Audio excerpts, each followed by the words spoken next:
ओम शांति। आज बाबा के 12 सितंबर के महावाक्य हैं। बाबा ने कहा, मीठे बच्चे, तुम्हें 100% सर्व गुणों में संपन्न बनना है। दिल दर्पण में देखना है कि हम कहाँ तक पावन बने हैं। प्रश्न है, तुम बच्चे कौन सा उत्सव रोज मनाते हो और मनुष्य कौन सा उत्सव मनाते हैं?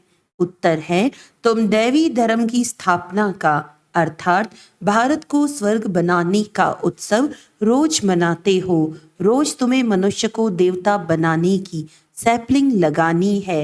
वे मनुष्य तो जंगल के कांटों की सैपलिंग लगाते और नाम देते हैं वनोत्सव।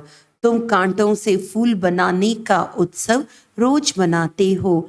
तुम्हारे जैसा उत्सव और कोई मना नहीं सकता। गीत है, मुखड़ा देख ले प्राणी। ओम शांति। ये किसने कहा? यहाँ तो है ही बाप और बच्चों का सम्मुख मिलन। बच्चों को अब दिव्य चक्षु ज्ञान का तीसरा नेत्र मिला है देखने के लिए, क्योंकि पतित अथवा पाप आत्माएं तो सब थे।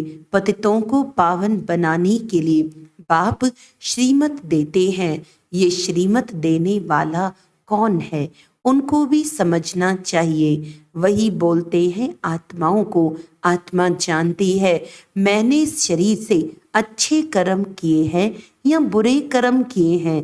बाबा तुम बच्चों को समझ देते हैं। यह तो जरूर है सब पतित थे। अभी तुम देखो हम कहाँ तक पावन बने हैं और दैवी गुण धारण किए हैं। दैवी गुण धारण कराने वाला है सर्व गुणों का सागर बाप। वे बैठ समझाते हैं। मनुष्य तो गाते हैं, मुझ निर्गुण हारे में कोई गुण नहीं। खुद कहते हैं हमारे में कोई गुण नहीं है। अब तुम बच्चों को फिर 100% सर्वगुण संपन्न बनना है। कहते हैं अपने दिल दर्पण में देखो। जब सर्वगुण संपन्न बनेंगे तब ही तुम श्री लक्ष्मी व श्री नारायण को वर सकेंगे।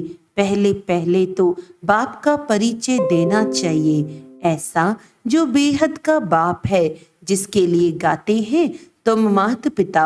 उस परम पिता की बड़ी महिमा है। कहते हैं शिवाय नमः। अब वह तो स्वर्ग का रचयिता है। जरूर हमको बाप से स्वर्ग का वर्षा लेने का हक है। बेहद के बाप का वर्षा स्वर्ग की बादशाही है जो हमको देते हैं।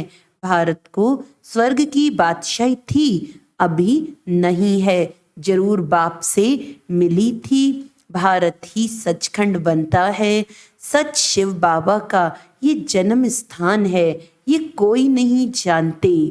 शिवरात्रि गाई जाती है, वे कौन सी? श्री कृष्ण की भी रात्रि, शिव की भी रात्रि दिखाते हैं।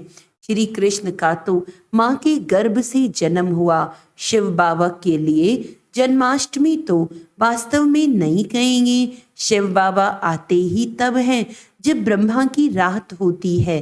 रात के बाद दिन अर्थात कलयुग का अंत और सतयुग की आदि होती है। इसको कहा जाता है घोर अंधियारी रात। ये बेहद की बात हो गई। हद की रात तो होती ही है, परंतु कलयुग अंत को घोर अंधियारा कहा जाता है। ज्ञान अंजन सतगुरु दिया। सतगुरु ज्ञान सूर्य बाप को कहा जाता है। पहले पहले तो बाप और वर्षे का परिचय देना है। समझो कोई बादशाह को बच्चा नहीं है, किसी गरीब के बच्चे को गोद में लेता है तो बच्चा दिल में जानता है ना कि मैं गरीब था, अब मैं बादशाह का बच्चा हूँ। तुम भी जानते हो हम रावण का बनने से बहुत गरीब कंगाल बन गए थे। अभी हम बेहद के बाप के बने हैं, उनसे हमें स्वर्ग का वर्षा मिलता है। ये अच्छी तरह परिचय देना है और फिर लिखा कर लेना है। हमको बेहद के बाप से बेहद का वर्षा मिलता है। ये ज्ञान और कोई दे नहीं सकता। सन्यासी तो घर बार छोड़ जाते हैं, वह फिर माँ बाप चाचा मामा आदि कहलाने से निकल गए, खलास। यहाँ तो गृहस्थ धर्म की बात है, वह गृहस्थ धर्म का त्याग करते हैं। तुम बच्चों को बाप समझाते हैं तुम सो देवी देवता गृहस्थ धर्म में थे, सर्वगुण संपन्न, संपूर्ण निर्विकारी थे, और तुम स्वर्ग के मालिक भी थे। फिर पूज्य से तुम पुजारी बन अपनी पूजा भी करते हो। जब तुम पूज्य सो देवी देवता हो तो तुमको वहां पूजा करने की दरकार नहीं है। वैसे ही भारत देवी देवताओं का पूज्य कुल था, अभी पूज्य से पुजारी बने हो। फिर तुम बच्चों को पुजारी से पूज्य देवी देवता बनना है। इसीलिए ही गाया जाता है, आपे ही पूज्य आपे ही पुजारी। बाप पूज्य और पुजारी नहीं बनते, बाप तो सदा पूज्य है ही। भक्ति मार्ग में ब्राह्मण लोग मंदिर में शिवलिंग रखते हैं, फिर बाप की बैठ पूजा करते हैं। हम उनके बच्चे हैं। हे परमपिता परमात्मा ऐसे कहेंगे ना, वह तो है निराकार, आत्मा भी है निराकार। शिव के पास जाते हैं तो कहते हैं परमपिता परमात्मा निराकार शिव। ये आत्मा ने कहा इन ऑर्गन्स द्वारा। अभी तुम बच्चे यह भी जान गए हो कि जो अच्छे कर्तव्य करके जाते हैं तो उनकी महिमा की जाती है। अभी तुम माता पिता उस निराकार को ही कहते हो। तुम्हारे सहज राजयोग और ज्ञान की शिक्षा से हम सुख घनेरे पाएंगे, उसके लिए तुम पुरुषार्थ कर रहे हो। कितनी सहज बात है। तुम प्रजापिता ब्रह्मा के बच्चे बी के प्रैक्टिकल में हो, सन्मुख बैठे हो। शिव बाबा और ब्रह्मा बाबा दोनों के सन्मुख हो। शिव बाबा को अपना शरीर तो है नहीं, तुम जानते हो। शिव बाबा इनके मुख द्वारा राजयोग सिखला रहे हैं। श्री कृष्ण तो छोटा बच्चा है, वे कैसे कहेगा कि देह सहित देह के सभी संबंधों को भूलो, अपने को आत्मा समझो। ये श्री कृष्ण तो कह ना सके, यह तो बाप ही कह सकते हैं। तो ये बड़ी भूल हुई ना। लक्ष्मी नारायण से लेकर यथा राजा रानी तथा प्रजा, उन सबको तो सुख मिला हुआ था। वही सब 84 जन्म ले तमो प्रधान बने हैं। मूल लक्ष्मी नारायण हुए ना, यथा राजा रानी तथा प्रजा। अभी फिर तुम आकर शूद्र से ब्राह्मण बने हो। यह तुम्हारा लीप जन्म है। लीप कहा जाता है धर्माओं को। तुम जानते हो हमारा ये ईश्वरीय जन्म है। दिन प्रतिदिन बाबा नई नई पॉइंट समझाते रहते हैं। जहाँ तक जीना है अंत तक तुमको पढ़ना है। पॉइंट्स निकलती रहेंगी, ऐड होती जाएंगी। ज्ञान यज्ञ भी अंत तक चलना है। रुद्र यज्ञ रचते हैं, मिट्टी के सालिग्राम बनाकर उनकी बैठ पूजा करते हैं। आत्मा की पूजा होती है। तुम जीव आत्माओं ने ही भारत को सिरताज बनाया है, तो आत्माओं की पूजा करते हैं। परम पिता परमात्मा बाप के साथ तुम भी सर्विस कर रहे हो, तो शिवलिंग के साथ सालिग्राम भी बनाते हैं। तो मुख्य पहले पहले बाप का परिचय देना है। शिव बाबा ने जन्म लिया, परंतु माता के गर्भ से थोड़े ही जन्म लेते हैं। वह है ही निराकार। जैसे कोई शरीर छोड़ देता है, फिर उनकी आत्मा को बुलाते हैं श्राद्ध खाने के लिए, तो आत्मा को खिलाते हैं ना। आत्मा ही स्वाद लेती है। कड़वा मीठा दुख सुख ये आत्मा को भासता है। आत्मा में ही संस्कार हैं। आत्मा को सुख व दुख तब भासता है जबकि शरीर है। बाबा ने समझाया है सजा कैसे मिलती है। सूक्ष्म शरीर भी नहीं, स्थूल शरीर धारण कराए सजा देते हैं। गर्भ जेल में सजा खाते हैं, त्राही त्राही करते हैं, बस मुझे बाहर निकालो। गर्भ महल का भी मिसाल दिया हुआ है। बाहर निकलने नहीं चाहते थे। ये दृष्टांत है। सतयुग में गर्भ भी महल बन जाता है, वहां कोई पाप होता नहीं। अभी तुम जानते हो पतित कैसे हुए हैं। नाम ही है अजामिल जैसे पतित। बहुत पाप करते हैं। पावन मन निर्विकारी, मूल बात ही विकार की है। इसीलिए पावन बनने के लिए सन्यासी घर बार छोड़ देते हैं तो उनको महिमा कहते हैं, महात्मा कहते हैं। मनुष्य सब पतित हैं, इसीलिए गाते रहते हैं, पतित पावन सीताराम रघुपति राघव राजा राम। अब राजा राम तो शिव बाबा को नहीं कहेंगे, राम परमपिता परमात्मा को कहा जाता है। राजा राम नहीं, मैं तो राजा महाराजा बनता नहीं हूँ। श्री लक्ष्मी महारानी, नारायण महाराजा तुम बनते हो। मैं तो निराकार पुनर्जन्म रहित हूँ। शरीरधारी जो हैं वे सब पुनर्जन्म लेते रहते हैं। बाप कहते हैं मैं हूँ निराकार, मुझे भी प्रकृति का आधार लेना पड़ता है। मैं गर्भ में प्रवेश नहीं करता हूँ, मैं इनमें प्रवेश करता हूँ। ये अपने जन्मों को नहीं जानते हैं। बाप बैठ समझाते हैं तुम सो देवी देवता थे, फिर शूद्र बने, अभी तुम सो ब्राह्मण बने हो। मैं तुमको समझाता हूँ, तुम अपने जन्मों को नहीं जानते। जो ब्राह्मण बनेंगे वही आकर समझेंगे। बाप कहते हैं इस प्रकार तुमने 84 जन्म पूरे किए हैं। कहा जाता है 21 पीढ़ी का वर्षा, बेहद का बाप बेहद सुख का वर्षा देंगे ना। लौकिक बाप से तो अल्पकाल का सुख मिलता है। अमरलोक में आदि मध्य अंत दुख है, यहाँ आदि मध्य अंत दुख है। अमरलोक में आदि मध्य अंत सुख है, यहाँ आदि मध्य अंत दुख है। तुम पार्वतियों को अमरनाथ शिव बाबा अमर कथा सुनाते हैं, सत्यनारायण की कथा भी वह सुनाते हैं। ज्ञान का तीसरा नेत्र देने की कथा है। भारतवासी सदा सुखी थे, बहुत पवित्र थे।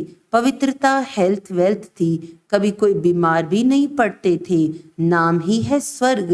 भारत प्राचीन स्वर्ग था और कोई धर्म खंड आदि वहां नहीं थे। झाड़ का थुर तो होगा ना, थुर में कौन रहते थे? बरोबर देवी देवताओं के चित्र हैं, वह था फाउंडेशन। परंतु अपने को देवी देवता धर्म वाले कहलाते नहीं। अभी उन्हों की राजधानी स्थापन हो रही है। तुम सतयुग का राधे कृष्ण का जोड़ा बन सकते हो। आओ तो हम आपको समझाएं, तुम सच सच स्वर्ग का प्रिंस कैसे बन सकते हो। इस समय तो सब पतित हैं, कोई भी युक्ति से लिख सकते हो। कहते हैं सब धर्म मिलकर एक हो जाएं, परंतु ये कैसे हो सकता? एक धर्म तो सतयुग में ही था, एक मत एक भाषा थी, ताली नहीं बजती थी, विश्व के मालिक थे और कोई धर्म नहीं था। वह कैसे बने, फिर और धर्म कैसे आए, ये कोई भी बुद्धि नहीं चलाते हैं। जब बिल्कुल ही पतित बन जाते हैं तब ही पतित पावन बाप आते हैं और धर्मों की पावन आत्माएं ऊपर से आती हैं। पहले धर्म स्थापक खुद आते हैं, फिर अपने पिछाड़ी औरों को बुलाते हैं। आओ, उनको तो सतो रजो तमो में आना है। जो भी आते हैं सबको सतो रजो से फिर तमो बनना ही है। परंतु अभी तुम पतित से पावन बनते हो। सब बुलाते हैं गॉड फादर आओ, आकर के हमको हेवन में ले जाओ। वह हेवन कोई मुक्ति को नहीं, कोई जीवन मुक्ति को समझते हैं। तुम समझते हो हेवन जीवन मुक्ति को कहा जाता है। तुम्हारा सैपलिंग लग रहा है, वह फिर जंगल के कांटों का सैपलिंग लगा रहे हैं। रात दिन का फर्क है, उनका भी उत्सव मनाते हैं। वनोत्सव झाड़ उगाने के लिए उत्सव मनाते हैं। तुम दैवी धर्म की स्थापना का अर्थात भारत को स्वर्ग बनाने का रोज उत्सव मनाते हो। रोज मनुष्य से देवता बनाने का पुरुषार्थ करते हो। कांटों को फूल बनाना ये तुम्हारा रोज का उत्सव होता है। भगवान फिर जरूर इतना इनाम भी देंगे। बच्चों ने गीत सुना। हे प्राणी, अपने दिल दर्पण में देखो, तुम स्वर्ग के देवी देवता बनने अथवा लक्ष्मी को वरने लायक बने हो। कोई अवगुण तो नहीं है। भल तूफान तो खूब आएंगे, माया छोड़ती कोई को नहीं है। बड़े बड़े दीपकों को भी बुझा देती है। उल्टे सुल्टे संकल्प तो खूब वार करेंगे। मजबूत रहना है, इसमें मुरझाने की बात नहीं है। बाप से योग तोड़ नहीं देना है। सबका खिवैया वे बाप है। विषय वैतरणी की बड़ी खाड़ी है, उसे तुम योग बल से पार करते हो। विषय सागर से पार होकर तुम क्षीर सागर में चले जाएंगे। विष्णु का राज्य क्षीर सागर में है, अर्थात घी की नदी बहती है। यहाँ तो घासलेट की, रक्त की नदियां बहती हैं। तुम बच्चे जानते हो, शिव बाबा की श्रीमत से हम शिवालय में जा रहे हैं, जहां हम सदैव सुखी रहेंगे। तुम सदा सुखी थे, माया ने दुखी बनाया है। गृहस्थ व्यवहार को अधर्मी बना दिया है, वहां है गृहस्थ व्यवहार धर्मी। अभी तुमको बाप श्रेष्ठाचारी दैवी गृहस्थ धर्म वाला बना रहे हैं। पहले पहले मुख्य है बाप का परिचय। तुम बाप का बनने से स्वर्ग का मालिक बन सकते हो। ये तो दुखधाम है, तुम स्वर्ग में जाते हो वाया मुक्ति धाम। इसीलिए शिवपुरी और विष्णुपुरी को याद करो। याद करते करते अंतमति सो गति हो जाएगी। ये याद रखो, हमारे 84 जन्म पूरे हुए, फिर हम कल आकर राज्य करेंगे। दिल दर्पण में अपनी शक्ल देखते रहो, कोई अवगुण तो हमारे में नहीं है। अच्छा, मीठे मीठे सिकिलदे बच्चों प्रति माता पिता बाप दादा का याद प्यार और गुड मॉर्निंग। रूहानी बाप की रूहानी बच्चों को नमस्ते। हम रूहानी बच्चों की रूहानी बाप दादा को याद प्यार गुड मॉर्निंग, नमस्ते नमस्ते नमस्ते जी। धारणा के लिए मुख्य सार है, योग बल से विषय वैतरणी की बड़ी खाड़ी को पार करना है। उल्टे संकल्पों में मुरझाना नहीं है, मजबूत रहना है। पूजनीय बनने के लिए बाप के साथ साथ भारत को सिरताज बनाने की सेवा करनी है। वरदान है, ट्रस्टी बन लौकिक जिम्मेवारियों को निभाते हुए अथक रहने वाले डबल लाइट भव। लौकिक जिम्मेवारियों को निभाते हुए सेवा की भी जिम्मेवारी निभाना, इसका डबल लाभ मिलता है। डबल जिम्मेवारी है तो डबल प्राप्ति है, लेकिन डबल जिम्मेवारी होते भी डबल लाइट रहने के लिए स्वयं को ट्रस्टी समझकर जिम्मेवारी संभालो तो थकावट का अनुभव नहीं होगा। जो अपनी गृहस्थी अपनी प्रवृत्ति समझते हैं, उन्हें बोझ का अनुभव होता है। अपना है ही नहीं तो बोझ किस बात का। स्लोगन है, सदा ज्ञान सूर्य के सन्मुख रहो तो भाग्य रूपी परछाई आपके साथ रहेगी। अच्छा, आज का व्यक्त इशारा है, मनसा वाचा कर्मणा निरंतर दान दो, वरदान दो तो स्व का ग्रहण स्वतः ही समाप्त हो जाएगा। अविनाशी लंगर लगाओ। पुराने संस्कार जो भिन्न भिन्न रूप में समस्या बनकर आते हैं, उन्हें समाप्त करने के लिए अब शक्तिशाली संस्कार दाता विधाता वरदाता की इमर्ज करो। ये महासंस्कार कमजोर संस्कार को स्वतः समाप्त कर देंगे। आप औरों को रास्ता दिखाने के, बाप का खजाना देने के निमित्त सहारा बनो तो कमजोरियों का किनारा स्वतः हो जाएगा। अच्छा, ओम शांति।